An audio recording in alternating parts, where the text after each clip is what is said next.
Saudara HN dan RG ditangkap dan ditetapkan sebagai tersangka oleh Kejaksaan Tinggi Kalimantan Barat dalam kasus dugaan korupsi pembangunan gereja Kalimantan Evangelis Petra Sintang yang merugikan negara hingga 3 miliar rupiah lebih.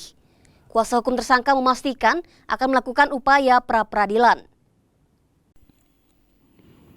Kejati Kalbar resmi menahan 2 tersangka kasus tindak pidana korupsi pembangunan gereja Kalimantan Evangelis atau GKE Petra Sintang, masing-masing berinisial HN selaku seksi pelaksanaan pembangunan dan RG koordinator teknis pembangunan pada tahun 2017 senilai 5 miliar rupiah.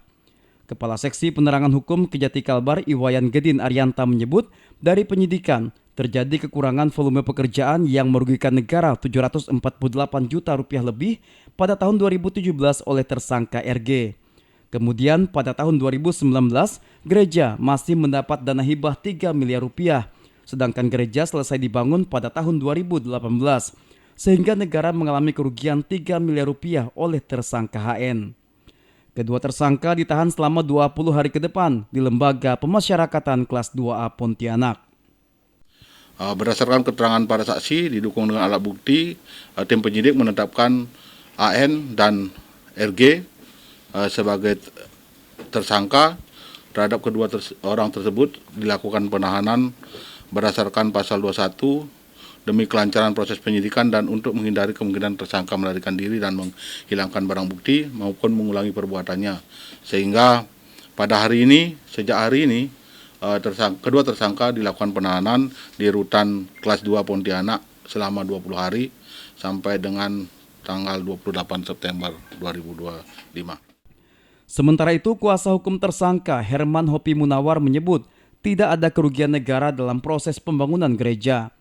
Kuasa hukum juga meminta semua yang terlibat diperiksa, jangan hanya kliennya saja, sebab dana hibah ini untuk gereja dan pasti banyak yang terlibat.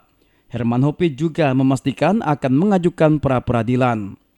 Jujur kami katakan kami sangat kecewa sekali dengan adanya penahanan dan penetapan tersangka dan selanjutnya penahanan. Sebab kita lihat tahu persis bahwa konstruksi hukumnya tidak demikian halnya. Dan klien kami ini adalah korban. Jadi beliau ini adalah hanya membantu pembangunan gereja yang ada di Sintang itu.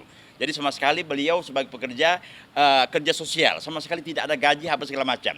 Dan beliau hanya bertugas masalah persoalan tenaga kerja dan juga pengadaan barang-barang material dalam rangka untuk pembangunan gereja itu sendiri. Jadi artinya hibah itu diterima oleh penerima hibah, ada gereja itu sendiri. Nah, yang anehnya kenapa justru yang ditetapkan tersangka itu adalah mereka yang kerja di lapangan, kemudian juga pengawas. Kenapa para pokok puncak-puncak yang ada sendiri dalam konteks pengambil keputusannya justru tidak ditetapkan tersangka? Ini aneh gitu.